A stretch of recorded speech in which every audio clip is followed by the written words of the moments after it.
On fonctionne en binôme depuis une quinzaine d'années sur ce type de projet qui sont des livres audio et visuels. Donc les ouvrages entre des images capturées par des appareils, donc photos, oui, et des images construites, dessinées avec des outils dans la plus grande tradition. Le principe de cette collection, c'est de ne traiter que d'un principe monographique. Donc un sujet, un livre. Donc là, il s'agit du château d'Angers et de la tenture de l'Apocalypse. Donc on a le château d'Angers sur une dizaine de pages, donc l'histoire, la géographie, et la tenture de l'Apocalypse, qui est quand même un chef-d'œuvre du XIVe siècle, la plus grande tenture, je dirais, de l'humanité, 140 mètres de long au départ, sur 6 mètres de haut. C'est une composition complètement exceptionnelle. Donc on a eu une vingtaine de planches pour la résumer l'essentiel. Alors le gaufrage avant tout, c'est la mise en relief généralement sur un papier. Pour obtenir ce résultat, on part d'une gravure qui est une gravure ou une matrice qui est gravée à la fois en négatif et en creux. Dans cette matrice, nous avons toute l'image et tous les détails retranscrits.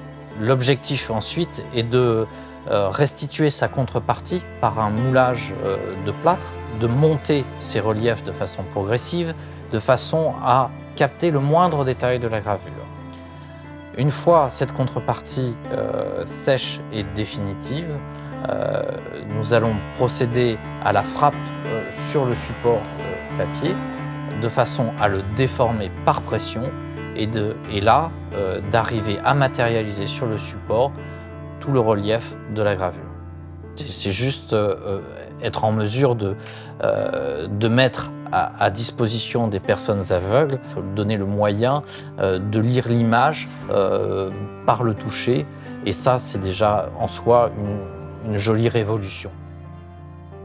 C'est vrai que l'intelligence de la main, on était partant parce qu'elle nous est apparue présente à chaque phase presque. Comme on l'évoquait, c'est-à-dire l'ouvrage lui-même a été tissé à la main au XIVe siècle.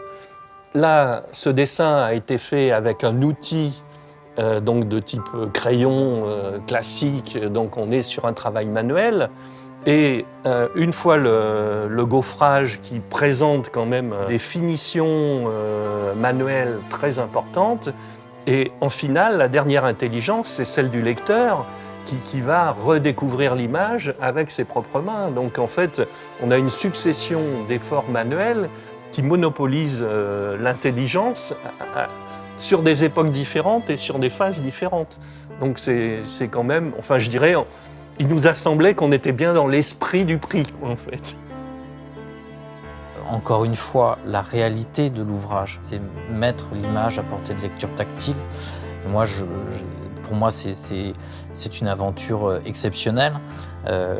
Et ensuite, c'est une reconnaissance de notre travail et aussi de notre métier, aussi bien en termes de gravure qu'en termes de réalisation relief de gaufrage. Une technique qui, dans sa part artisanale, est plutôt malmenée ces derniers temps et là est mise à l'honneur et c'est formidable. C'est formidable, c'est aussi une véritable aide à l'artisanat. On était évidemment très heureux puisque ça ouvre la possibilité de faire un nouvel ouvrage, de prolonger la collaboration. C'est un ouvrage à lire autrement, quoi, en fait, avec les yeux, avec les doigts, avec les oreilles. Enfin bon, ça porte le nom du livre parce que ça a la forme de la brique, mais sinon, enfin, il est beaucoup plus complet qu'un simple livre. Voilà.